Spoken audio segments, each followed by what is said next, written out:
So ಎಲ್ಲರಿಗೂ welcome back to Sagar stories. Mumbai Indians versus R post match ಅನಾಲಿಸಿಸ್ಗೆ ಸ್ವಾಗತ. 11 ಓವರ್ಗೆ reduce ಆದಂತ ಮ್ಯಾಚು. ಮಗ ಮಗ ಮಗ ಏನಿತ್ತು ಗುರು ಇವತ್ತಿನ ಪ್ರಿಡಿಕ್ಷನು. ಥೂ ಥೂ ಮುಂಬೈ ಇಂಡಿಯನ್ಸ್ ಪ್ರಿಡಿಕ್ಟ್ ಮಾಡಬಾರ್ದು ಅಂತ ಅನ್ಸ್ಬಿಡೈತೆ. ಏನ್ ಗುರು, ನಾನು ಹೋಪ್ಸ್ ಇಟ್ಕೊಂಡಿದ್ದೆ. ಅಲ್ಲ, ರೋಗಿ ಬಯಸಿದ್ದು ಹಾಲೋನ, ವೈದ್ಯ ಹೇಳಿದ್ದು ಹಾಲೋನ. ನೋಡಿ, ಮಳೆ ಬಂದೈತೆ, ಓವರ್ ಕಾಸ್ಟ್ ಕಂಡೀಷನ್ಸ್, ಜೊತೆಗೆ ಟಾಸ್ ಬೇರೆ ಗೆದ್ದವ್ರೆ. ಈ ಕಡೆಯಿಂದ ಆರ್ ಫಸ್ಟ್ ಬ್ಯಾಟಿಂಗ್ ಬೇರೆ ಹಾಕವ್ರೆ.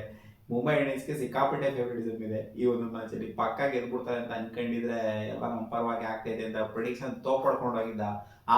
ಅವರು ನಜ್ಜಿ ಏನು ಆಡಿದ್ರು ಗುರು. ಬ್ಯಾಟಿಂಗ್ ಅಲ್ಲೇ ತಿಂದಾಕ್ಬಿಟ್ರು. ಬೌಲಿಂಗ್ ಗೀಲಿಂಗ್ ಎಲ್ಲ ಸೆಕೆಂಡ್ರಿ. ಬೌಲಿಂಗು ಮಸ್ತಾಗಿ ಮಾಡಿದ್ರು ಅವರು ಇವ್ರಿಗೆ ಕಂಪೇರ್ ಮಾಡ್ಕೊಂಡ್ರೆ. ಬಟ್ ಬ್ಯಾಟಿಂಗ್ ಏನ್ ಆಡಿದ್ರು. ಇನಿಷಿಯಲ್ 3 ಓವರ್ಗೆ ಕಳೋದೆ ನಾನು. ಇವ್ರು 11 ಓವರ್ ಆಡೋದು ಬೇಡ, 11 ಓವರ್ ಸಗದಾಗಿ ಆಡಿದ್ದಾರೆ ಬ್ಯಾಟಿಂಗ್ ನ.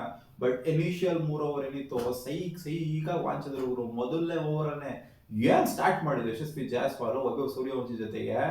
ಸ್ಟ್ರೈಕ್ ತಗೊಂತಾರೆ. ಮೊದಲನೇ ಬಾಲೆ 4, ಎರಡನೇ ಬಾಲ್ 6, ಆಮೇಲೆ ಡಾಟ್, ಆಮೇಲೆ 4 4 1 6.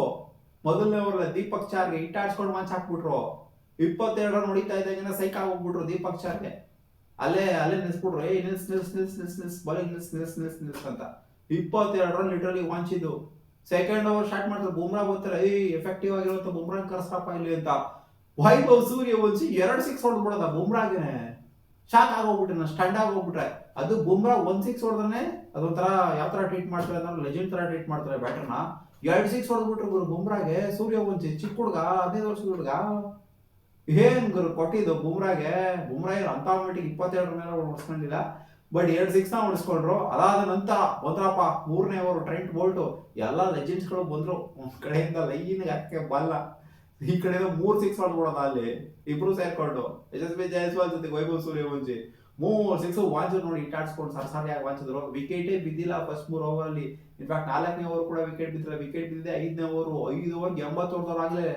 ಇವ್ರು 5 ಓವರ್ಗೆ ಎಷ್ಟು ಹೊಡೆದಿದ್ರು? ಅವ್ರು 3 ಓವರ್ಗೆ 50 ಹೊಡೆದು ಬಿಸಾಕಿದ್ರು. 3 ಓವರ್ಗೆ 25 ಹೊಡೆದ್ರೆ ಮುಂಬೈ ಇಂಡಿಯನ್ಸ್ ಅವರು. ಫಸ್ಟ್ ಇನಿಷಿಯಲ್ ಓವರ್ಸ್ ರನ್ಸ್ ಬರಲಿಲ್ಲ ಮುಂಬೈ ಇಂಡಿಯನ್ಸ್ಗೆ. ಏನಾದ್ರು ಸಖತ್ತಾಗಿ ಆಡಿತ್ತು ಅವ್ರು. ರಿಯಾನ್ ರಿಕಲ್ಟನ್ ಅಥವಾ ರೋಹಿತ್ ಶರ್ಮಾ ಒಂದು ಒಳ್ಳೆ ಪುಷ್ನ ಕೊಟ್ಟಿತ್ತು, ಒಳ್ಳೆ ಸ್ಟಾರ್ಟ್ನ ಕೊಟ್ಟಿತ್ತು ಅಂತಂದ್ರೆ ಒಳ್ಳೆ ಸ್ಟಾರ್ಟ್ ಅಗತ್ಯತೆ ಇದೆ ಇವರು. ನೋಡಿ ಇವ್ರು ಯಾವ ತರ ಸ್ಟಾರ್ಟ್ನ ಕೊಟ್ಟರು, ಯಾವ ತರ ಪಾರ್ಟ್ನರ್ಶಿಪ್ ನ ಬಿಲ್ಡ್ ಮಾಡಿದ್ರು. ವಿಕೆಟ್ 5ನೇ ಓವರ್ಗೆ ಬಿದ್ರು ಕೂಡ ಸ್ಕೋರ್ ಎತ್ಕೊಂಡು ಹೊರಟೋಗ್ಬಿಡಿದ್ರು. 80 ರನ್ ಎತ್ಕೊಂಡು ಹೊರಟೋಗ್ಬಿಟ್ಟಿದ್ರು. ಪಾರ್ಟ್ನರ್ಶಿಪ್ ನ 6 ರೇಂಜಿಗೆ ಎತ್ಕೊಂಡು ಹೊರಟೋಗ್ಬಿಟ್ಟಿದ್ರು. ಸ್ವಲ್ಪ ವಿಕೆಟ್ ಬಿದ್ರು ಕೂಡ ಬಿದ್ದಿಲ್ಲ ಕೂಡ ಏನ್ ಮ್ಯಾಟರ್ ಆಗ್ತಾ ಇಲ್ಲ ಅಲ್ಲಿ. ಬಟ್ ಪಾರ್ಟ್ನರ್ಶಿಪ್, ಓಪನಿಂಗ್ ಪಾರ್ಟ್ನರ್ಶಿಪ್ ಅನ್ನೋದು ಮುಖ್ಯ ಇಲ್ಲಿ. ಮುಂಬೈ ಇಂಡಿಯನ್ಸ್ಗೆ ಓಪನಿಂಗ್ ಪಾರ್ಟ್ನರ್ಶಿಪ್ ಅನ್ನೋದನ್ನೇ ಬರಲ್ಲ. ರಿಯಾನ್ ರಿಕಲ್ಟನ್ ಬೇಗ ಔಟ್ ಆದ್ರು, ರೋಹಿತ್ ಶರ್ಮಾ ಕೂಡ ಬೇಗ ಔಟ್ ಆದ್ರು. ರಿವ್ಯೂ ರೆಡಿ ಆಸ್ಕರ ತಗಂತಾವ್ರು. From in front middle of the middle stump ಹೊಡಿತಾ ಇದ್ದಾರೆ ರೋಹಿತ್ ಶರ್ಮಾ. ನಿಂತ್ಕೊಂಡ್ರೆ ರಿವ್ಯೂ ಬೇರೆ ತಗಂತಾವ್. ಏನಕ್ಕೆ ರಿವ್ಯೂ ಅಲ್ಲಿ ತಿಲಕ್ ವರ್ಮಾ ಇದು ಅಂತ ಕಾಣಿಸುತ್ತೆ ಅಪೋಸಿಟ್ ಅಲ್ಲಿ, ಅಂದ್ರೆ ಅವ್ರ ಪಾರ್ಟ್ನರ್ ಆಗಿ ತಗೋ ಅಂತ ಹೇಳ್ತಾವ್ರಲ್ಲಿ. ಏನ್ ತಗೋಬೇಕಲ್ಲಿ? ಪ್ಲಮ್ ಇನ್ ಫ್ರಂಟ್ ಅಲ್ಲಿ ಕಣ್ಣಿಗೆ ಕಡ್ದಂಗೆ ಐತಲ್ಲಿ. ಬ್ಯಾಕ್ ಫುಟಿಗೆ ಬಿದ್ದೈತು, ಫ್ರಂಟ್ ಫುಟಿಗೆ ಬಿದ್ದೈತಾ ತಗೊಂಡ ರಿವ್ಯೂನ? ಅನ್ನೋ ಕನ್ಫ್ಯೂಷನ್ ಆಯ್ತಾ ಅಲ್ಲಿ. ಸೀರಿಯಸ್ ಒಂಥರ ಫನಿ ಅನ್ಸ್ಬಿಡ್ತಾರೆ ಗುರು ನನಗೆ. ಇವತ್ತು ಅದೇ ಮುಂಬೈ ಇಂಡಿಯನ್ಸ್ ಸೋತಿರೋದೇನು ಅಂದ್ರೆ ಅವ್ರ ಟಾಪ್ ಆರ್ಡರ್ ರನ್ಸ್ ಬಂದಿಲ್ಲ. ಅವರು ಟಾಪ್ ಆರ್ಡರ್ ಕಾಂಟ್ರಿಬ್ಯೂಟ್ ಮಾಡಿತ್ತು ಅಂದ್ರೆ ಖಂಡಿತ ಇವತ್ತು ಗೆದ್ದಿರ್ಬೋದಾಗಿತ್ತು. ಈ 150 ಅಂತ ಈ ಒಂಥರ T10 ಮ್ಯಾಚ್ ಅಂತ ಅನ್ಕೊಳ್ಳೋದು. ಈ T10 ಮ್ಯಾಚ್ ಅಲ್ಲಿ 150 ಬಿಗ್ಗೆಸ್ಟ್ ಟೋಟಲ್ ಏನಲ್ಲ. ಹೊಡಿಬಹುದು, ಒಂದು ಬಿಗ್ ಟೋಟಲ್ ಇದೆ. ಬಟ್ ಚೇಸ್ ಮಾಡೋದಕ್ಕೆ ಆಗೋದೇ ಇಲ್ಲ ಅನ್ನೋ ತರ ಸ್ಕೋರ್ ಏನಲ್ಲ. ಚೇಸ್ ಮಾಡಬಹುದಾಗಿತ್ತು ಮುಂಬೈ ಇಂಡಿಯನ್ಸ್ಗೆ ಇರುವಂತಹ ಒಂದು ಸ್ಟ್ಯಾಂಡರ್ಡ್ಸ್ ನ ನೋಡ್ತು ಅಂತಂದಾಗ. ಬಟ್ ಕ್ಲಿನಿಕಲ್ ಪರ್ಫಾರ್ಮೆನ್ಸ್ ಇವರು ಸಖತ್ ಬ್ಯಾಟಿಂಗ್ ಆಡಿದ್ರು ರಾಜಸ್ಥಾನ್ ರಾಯಲ್ಸ್ ಅವರು. ಯಶಸ್ವಿ ಜಾಯ್ಸ್ವಾಲ್ ಬಂದ್ರು, ಲಾಸ್ಟ್ ಓವರ್ ಕೂಡ ನಿಂತ್ಕೊಂಡ್ರು, ನಾಟ್ ಔಟ್ ಆಗಿ ಉಳ್ಕೊಂಡು 70+ ರನ್ಸ್ ಹೊಡೆದಿದ್ದಾರೆ ಮಗ. ಎಷ್ಟು 5 6 ವಾಂಚಿ, ಎಷ್ಟು 10 4 ವಾಂಚಿದ್ದಾರೆ ಅವ್ರದ್ದು ಬಿಡಿ. ಈ ಕಡೆಯಿಂದ ನೋಡಿ ಆಲ್ಮೋಸ್ಟ್ ಎಷ್ಟು 5 6 6 ವಾಂಚ್ ಬಿಟ್ಟಿದ್ದಾರೆ ವೈಭವ್ ಸೂರ್ಯವಂಶಿ.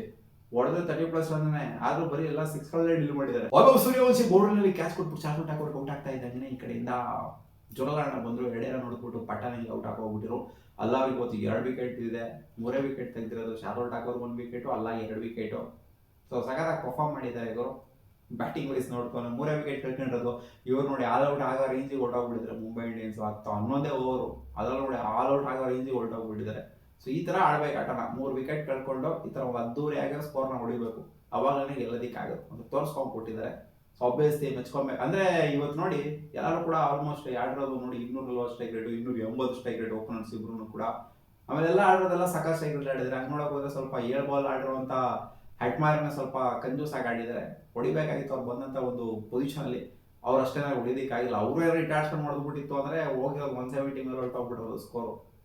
ನಾನು ಎಕ್ಸ್ಪೆಕ್ಟ್ ಮಾಡ್ತಿದ್ರು. ಸ್ಟಾರ್ಟ್ ಮಾಡಿದ್ 3 ಓವರ್ ಸ್ಟಾರ್ಟ್ ಮಾಡಿದ ರೀತಿ ನೋಡ್ತು ಅಂದ್ರೆ 170 ಹೊರಟೋಗ್ಬಿಡ್ತದೆ ಸ್ಕೋರ್ ಅಂತಾನೆ ಅನ್ಕೊಂಡಿದ್ದೆ. ಈ ಟಾರ್ಗೆಟ್ ಚೇಸ್ ಮಾಡೋದಕ್ಕೆ ಅಂತ ಬಂದಂತ ಮುಂಬೈ ಇಂಡಿಯನ್ಸ್ 151 ಒಂಥರ ಪರ್ವತ ಹತ್ತಿ ಇಳ್ದಂಗೆ ಇರ್ತದೆ. ಇದನ್ನ ಚೇಸ್ ಮಾಡೋದಕ್ಕೆ ಬಂದ್ರು, ಬೇಕಾಗಿದ್ದ ಇನಿಷಿಯಲ್ ಪಾರ್ಟ್ನರ್ಶಿಪ್ ಬರಲಿಲ್ಲ. ಮೊದಲನೇ ಓವರ್ ವಿಕೆಟ್, ಎರಡನೇ ಓವರ್ ವಿಕೆಟ್, ಮೂರನೇ ಓವರ್ ವಿಕೆಟ್, ಒಂಥರ ಪ್ರಸಾದ ಹಾಕ್ದಂಗಿತ್ತು. ತಗ ತಗ ತಗ ತಗ ಅಂತ ಅಲ್ಲಿ ಒಂದೊಂದು ಓವರ್ನು ಕೂಡ ಬರ್ತಾರೆ. ಜೋಫರ್ ಆರ್ಚರ್ ಕೊಟ್ಟರು ವಿಕೆಟ್, ಈ ಕಡೆ ಬರ್ಗರ್ ಬರ್ತಾರೆ ಅವ್ರಿಗೂ ಕೊಡೋ ವಿಕೆಟ್, ಈ ಕಡೆಯಿಂದ ಇವ್ರು ಬರ್ತಾರೆ, ತುಷಾರ್ ದೇಶಪಾಂಡೆ ಕೊಡ್ತಾರೆ ಬರ್ತಾರೆ ಅವ್ರಿಗೂ ಕೊಡೋ, ರವಿ ಬಿಷ್ಣಾಯ್ ಬರ್ತಾರೆ ಅವ್ರಿಗೂ ಕೊಡೋ ವಿಕೆಟ್, ಸಂದೀಪ್ ಶರ್ಮಾ ಬರ್ತಾರೆ ಅವ್ರಿಗೂ ಕೊಡೋ ವಿಕೆಟ್. 3 ಓವರ್ ಬಂದಿದ್ದು ವಿಕೆಟು ಟಕ ಟಕ ಟಕ ಅನ್ನಂಗೆ. ಜೋಫರ್ ಆರ್ಚರ್, ಬರ್ಗರ್, ಸಂದೀಪ್ ಶರ್ಮಾ 3 ಜನ ಅಲ್ಲಿ ಓಪನರ್ ಆಗಿರೋಂಥ ಇಬ್ರು ಗಾನು, ರಿಯಾನ್ ರಿಕಲ್ಟನ್ ಗಾನು. ಜೋಫರ್ ಆರ್ಚರ್ ಮೇಲೆ ಹೊಡೆದ್ಬಿಟ್ಟಿದ್ರು, ಹಂಗೆ ವೇವ್ ಆಗ್ತಾ ಇತ್ತು. ಸಿಕ್ಕಾಪಟ್ಟೆ ಸಕಾಲ ಕ್ಯಾಚ್ನ ಹಿಡ್ಕೊಂಡ್ರು. ಧ್ರುವ್ ಚೋರಲ್ ಅವ್ರು ಹಿಂದಗಡೆ ಬಂದ್ಬಿಟ್ಟು ವಿಕೆಟ್ ಕೀಪಿಂಗ್ ಗ್ಲೌಸ್ ಅಲ್ಲಿ ಅಷ್ಟು ಹೈಡ್ ಹೋದಾಗ ಸಿಕ್ಕಾಪಟ್ಟೆ ಕಷ್ಟ. ಗ್ಲೌಸ್ ಇತ್ತಲ್ಲ ಬಿಡೋಬ್ರ ಏನು ಯಾರು ಬಿಡೋದೇ ಇಲ್ಲ ಕ್ಯಾಚ್ ಅದು. ಹೌದು, ನೈಟ್ ಸ್ಕೈಯಲ್ಲಿ ವೇವ್ ಆಗ್ತಿರೋಂಥ ಟೈಮಲ್ಲಿ, ಹೇಳಿರೋಂಥ ಟೈಮಲ್ಲಿ ಸ್ವಲ್ಪ ಕಷ್ಟನೇ catch. So second wicket Suryakumar Yadav ಅವರು ಏನೋ ಒಂದು ಇಡಕ್ಕೆ ಅಂತ ಹೋಗಿದ್ರು, ಬಂದೈತೆ ಬಾಲ್, ಸಿಕ್ಕೈತೆ ಬಾಲ್, ಪುಲ್ ಹೊಡ್ಬಿಡೋಣ ಅಂತ. ಬಟ್ ಸ್ಲೋರ್ ಒನ್ ಆಗಿತ್ತು ಬರ್ಗರ್ ಅವ್ರ ಕಡೆಯಿಂದ. ಸೊ ಅದು ಬೌಂಡ್ರಿ ಕ್ಯಾಚ್ ಆಯಿತು. ಈ ಕಡೆಯಿಂದ 3ನೇ ಪೊಸಿಷನ್ ಅಲ್ಲಿ ಬಂದ್ಬಿಟ್ಟು ವಿಕೆಟ್ನ ಇದ್ರು. ಅಲ್ಲಾಗರು ರೋಹಿತ್ ಶರ್ಮಾ ಅವರು, ಅದೇ ಹೇಳಿದ್ನಲ್ಲ ಅವಾಗಲೇ, ಪ್ಲಂಬಿನ ಫ್ರೆಂಟು ನಿದ್ದೆ ಎಳಿತೈತೆ ನನಗಿದೆ, ಹಂಗೆ ವಿಡಿಯೋ ಮಾಡ್ತಾ ಇದ್ದೀನಿ. ಪ್ಲಂಬಿನ ಫ್ರೆಂಟ್ ಆಗಿದ್ದನ್ನು ಕೂಡ DRS ನ ತಗೋಬೇಕಾಗಿತ್ತ. ಸಂದೀಪ್ ಶರ್ಮಾ ಈಗಾಗಿ ಬಿಡ್ತಾರೆ. ಇವ್ರ ಸ್ಟ್ಯಾಟ್ಸು ವಿಚಿತ್ರವಾಗಿದೆ ನೋಡಿ. ವಿರಾಟ್ ಕೊಹ್ಲಿ ಆಗಿಷ್ಟು ಕೂಡ ವಿಚಿತ್ರವಾಗಿದೆ, ರೋಹಿತ್ ಶರ್ಮಾ ಆಗಿಷ್ಟು ಕೂಡ ವಿಚಿತ್ರವಾಗಿದೆ. ಅವ್ರು ಇರೋಂಥ ಪೇಸ್ ಹೆಂಗ್ ಆಟ ಆಡಿಸ್ತಾರೆ ಅಂತ ನೋಡಿ. ಏನು ಹೆವಿ ಪೇಸು ಇಲ್ಲ ಅಲ್ಲಿ. ಈ ಚಿಕ್ಕ ಪೇಸ್ ಇಟ್ಕೊಂಡೇನೆ ಒಂಥರ ಇಷ್ಟು ವರ್ಷ ಆಡ್ಕೊಂಡ್ಬಿಟ್ಟಿದ್ರು ಸಂದೀಪ್ ಶರ್ಮಾ ಅವ್ರದ್ದು. ನೋಡಿ, ಲೆಜೆಂಡ್ರಿ ಬ್ಯಾಟರ್ಗಳಿಗೆ ಸ್ಟ್ರಗಲ್ ಮಾಡಿಸ್ತಾರೆ. ವಿರಾಟ್ ಕೊಹ್ಲಿ ಆಗಿರ್ಬೋದು, ರೋಹಿತ್ ಶರ್ಮಾ ಆಗಿರ್ಬೋದು, ಎಷ್ಟು ಸಲ ವಿಕೆಟ್ ಇದ್ದಾರೆ ಇಬ್ಬರದು. ಲೆಜೆಂಡ್ರಿ ಬ್ಯಾಟರ್ಗಳಿಗೆ ಕಾಟ ಕೊಟ್ಬಿಡ್ತಾರೆ ಸಂದೀಪ್ ಶರ್ಮಾ ಆ ಒಂದು ಚಿಕ್ಕ ಪೇಸ್ನ ಇಟ್ಕೊಂಡೇನೆ. ಅಷ್ಟೇ ಸಾಕಾಗೋರು ನನಗೆ ಆಟ ಆಡ್ಸೋದಕ್ಕೆ ಅಂತ ತೋರಿಸ್ಕೊಂಡ್ಬಿಟ್ರು. ಸೊ ನಾನು ರೋಹಿತ್ ಮೇಲೆ ಸಿಕ್ಕಾಪಟ್ಟೆ ಕಾನ್ಫಿಡೆನ್ಸ್ ಇಟ್ಟಿದೆ ಇವತ್ತು. ತಿಲಕ್ ವರ್ಮಾ ಮೇಲೆ ಆಗಿರಲಿ, ಹಾರ್ದಿಕ್ ಪಾಂಡ್ಯ ಮೇಲೆ ಆಗಿರಲಿ, ಅವ್ರ ಮೇಲೆ ಕಾನ್ಫಿಡೆನ್ಸ್ ಅಷ್ಟು ಇರಲಿಲ್ಲ ನನಗೆ. ಇವ್ರ ಮೇಲೆ ಕಾನ್ಫಿಡೆನ್ಸ್ ಇತ್ತು. ಬಟ್ ನೋಡಿ, ಹಾರ್ದಿಕ್ ಪಾಂಡ್ಯ ಮತ್ತು ತಿಲಕ್ ವರ್ಮಾ ಅದಾದ ನಂತರ ಬಟ್ ನಂಗೆ 5ನೇ ಓವರ್ ಅಂತ ಕಾಣಿಸುತ್ತೆ, ರವಿ ಬಿಷ್ಣಾಯ್ ಬರ್ತಾರೆ. ಹಾರ್ದಿಕ್ ಪಾಂಡ್ಯ ರಮ್ಮನ ಕೊಡ್ತಾರೆ ಕ್ಯಾಚ್ನ. ಅದು ಏನು ಪಾಂಡ್ಯದು ಒಂದು ಅಜ್ಜಿ ಆಟಿಟ್ಯೂಡು. ಒಂದು 4 ಹೊಡಿತಾರೆ ರವಿ ಬಿಷ್ಣಾಯ್ಗೆ, ಮಜ್ಜಿ ಹಾಕೊಂಡು ಬೂಮರ್ ಹಾಕೊಂಡು ಹೈ ನಂದೇ ಎಲ್ಲ ಅನ್ನೋ ಥರ ಶಾಕ್ ಕೊಡ್ತಾ ಇರ್ತಾರೆ.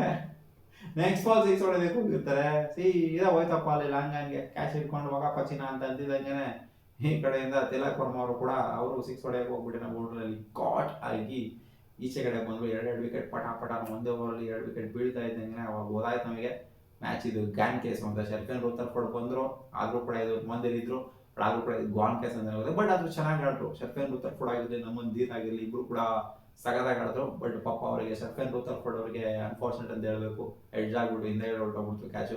ತುಷಾರ್ ದೇಶಪಾಂಡೆ ಸರಿಯಾಗಿ ಚಚ್ಚಿರ್ತಾರೆ, ತುಷಾರ್ ದೇಶಪಾಂಡೆ ಉಜ್ಕೊಳಂಗೆ. ಬಟ್ ಆದರೂ ಸ್ವಲ್ಪ ವಿಕೆಟ್ ಎತ್ಬಿಟ್ರಲ್ಲ, ಸಿಕ್ಕಾಪಟ್ಟೆ ಖುಷಿಯಾಗಿ ಹೋಗ್ಬಿಡ್ತು ತುಷಾರ್ ದೇಶಪಾಂಡೆಗೆ. ಇನ್ನೇನಪ್ಪ, ಬರ್ಗರ್ಗೆ 2 ವಿಕೆಟು, ಈ ಕಡೆಯಿಂದ ಯಾರಪ್ಪ ಅವರು ರವಿ ಬಿಷ್ಣಾಯ್ 2 ವಿಕೆಟು, ಸಂದೀಪ್ ಶರ್ಮಾ 2 ವಿಕೆಟು, ಮಾಡಿದವ್ರಿಗೆಲ್ಲ ವಿಕೆಟ್ ದಾನ ಮಾಡಿಬಿಟ್ಟು ಹೋದ್ರು ಅಷ್ಟೇ. ಇನ್ನೇನು ಇಲ್ಲ ಅಲ್ಲಿ. 26 ರನ್ನಿಂದ ಏನೋ ಗೆದ್ದಿದ್ದಾರೆ. ಸಿಕ್ಕಾಪಟ್ಟೆ ಕನ್ವಿನ್ಸಿಂಗ್ ವಿಕ್ಟರಿ ಆಗಿತ್ತು ಇವತ್ತು ರಾಜಸ್ಥಾನ್ ರಾಯಲ್ಸ್ಗೆ. ಏನು ಹೇಳ್ತೀರಾ, ಏನು ಹೇಳೋದಕ್ಕಾಗೋದಿಲ್ಲ ಅಷ್ಟೇ. ಮುಂಬೈ ಮೇಲೆ ಕಾನ್ಫಿಡೆನ್ಸ್ ಇತ್ತು ಇವತ್ತು. ಮುಂಬೈ ಕಲಿತ್ಕೊಂಡಿದೆ. ಆ್ಯಂಡ್ ರಾಜಸ್ಥಾನ್ ರಾಯಲ್ಸ್ಗೆ ಕಂಗ್ರಾಚುಲೇಷನ್ಸ್ ಹೇಳಬೇಕಾಗಿರೋ. ಸಗದಾಗಿ ಆಡ್ಬಿಟ್ಟು ಗೆದ್ದಿದೆ, ಅದ್ದೂರಿಯಾಗಿ ಆಡ್ಬಿಟ್ಟು ಗೆದ್ದಿದೆ, ಮುಂಬೈಗೆ ಸೈಕ್ ಮಾಡಿದ್ದಾರೆ ಅಂತ ಹೇಳ್ಬೇಕು. ಮತ್ತೆ ಸಿಗುವ ಮುಂದೆ ನೋಡಿದ್ಲಿ ಗಾಯ್ಸ್. ನಿಮ್ಗೆ ಏನಂತ ಇವತ್ತಿನ ಮ್ಯಾಚ್ ಕಾಮೆಂಟ್ ಸೆಕ್ಷನ್ ಅಲ್ಲಿ ಹಾಕಿ. ಮತ್ತೆ ಸಿಗುವ.